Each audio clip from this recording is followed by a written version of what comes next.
dans la zone, appelé hôpital de zone, ne dispose pas d'énergie électrique.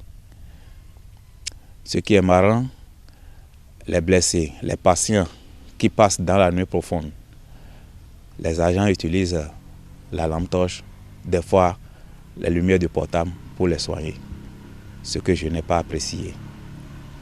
Et je voudrais en parler aux autorités à divers niveaux pour qu'ils nous viennent en aide. Quand l'on évoque l'électricité, c'est déjà trop dire.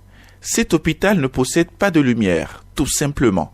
Au XXIe siècle, les agents de santé font donc des pieds et des mains, des gymnastiques, pour répondre aux besoins de leurs patients dans le noir de la nuit. Et pourtant, les maisons environnantes ont de l'électricité.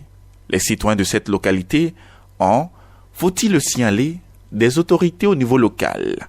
Le chef d'arrondissement approché explique les raisons de tel phénomène. Il est bien vrai que nous avons certaines difficultés en matière de la gestion du centre, mais ce n'est pas pour autant.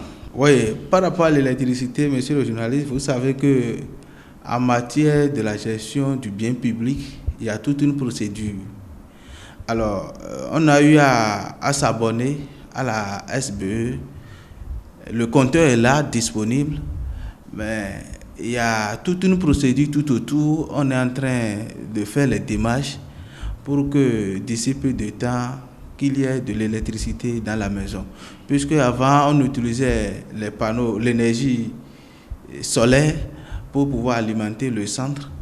Mais depuis qu'on est venu implanter le compteur, on a dû négliger un peu le truc là pour accélérer la procédure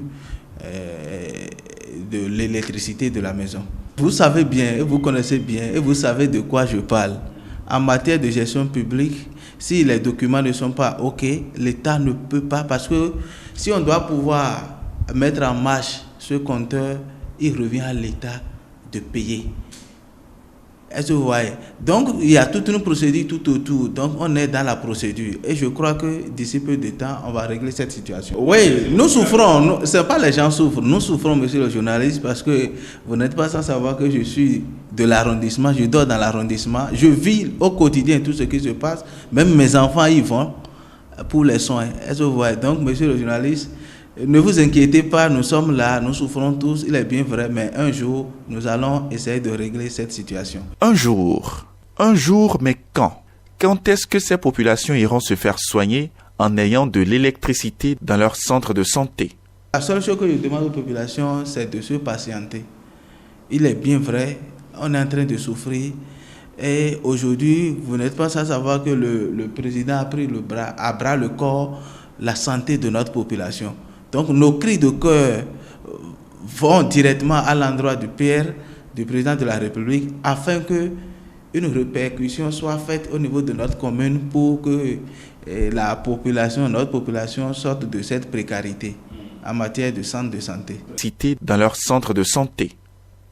Un appel à la patience qui doit être suivi par des actions concrètes des autorités compétentes à divers niveaux pour le mieux-être des populations.